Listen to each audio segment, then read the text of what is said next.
Get excited, boys and girls, ladies and gentlemen. The Colleton County Memorial Library presents Storytime with Miss Shiela. Come on everybody, friends one and all, let's come together, let's break down those walls. We're gonna listen and we're gonna learn, having fun all the way. Somebody said, let's listen and learn together. Let's sing and learn forever. Let's listen and learn together. Let's sing and learn forever. Let's listen, learn together. Let's listen, learn forever. Let's read and learn.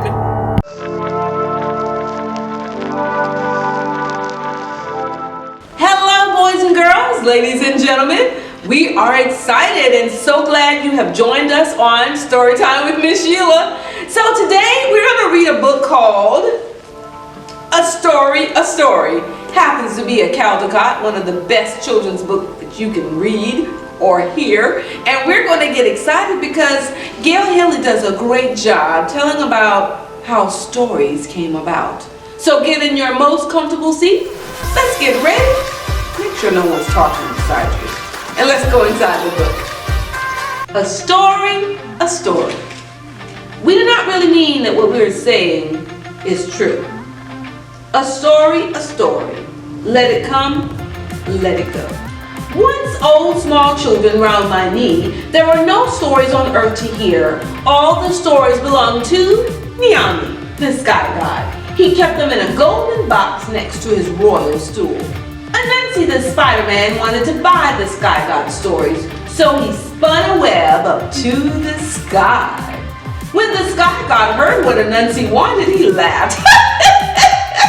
The price of my stories is that you bring me Osebo, the leopard of the terrible teeth, Mboro, the hornets who sting like fire, and Mortia, the fairy whom men never see. Anansi bowed and answered, I shall gladly pay your price.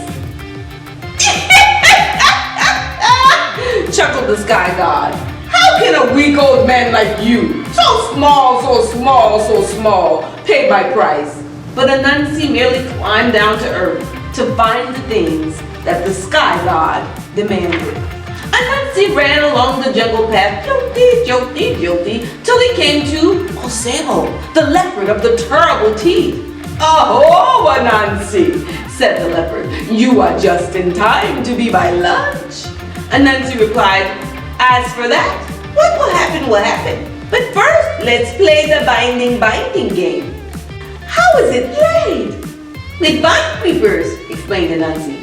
I will bind you by your foot and foot. Then I will untie you and you can tie me up. Very well, growled the leopard, who planned to eat Anansi as soon as it was his turn to bind him. So Anansi tied the leopard by his foot, with the vine creepers. Then he said, now, Osebo, you are ready to meet the sky god. And he hung the tied leopard in a tree in the jungle. Next, Anansi cut a frond from a banana tree and filled a calabash with water. He crept through the tall grasses, sora, till he came to the nest of Mboro, the hornets who sting like fire. Anansi held a banana leaf over his head as an umbrella. Then he poured some of the water and the calabash over his head. The rest he emptied over the hornet's nest and cried, it's raining, raining, raining! Should you not fly into my calabash so that the rain will not tatter your wings? Thank you, hummed the hornets, and they flew into the calabash. Boom! Anansi quickly stopped the mouth of the gourd. Now, Mboro, you are ready to meet the sky god, said Anansi, and he hung the calabash full of hornets onto the tree next to the leopard. Anansi now carved a little wooden doll holding a bowl. He covered the doll from top to bottom with sticky latex gum. He then filled the doll's bowl with pounded yams. He set the little doll at the foot of a flamboyant tree where fairies like to dance.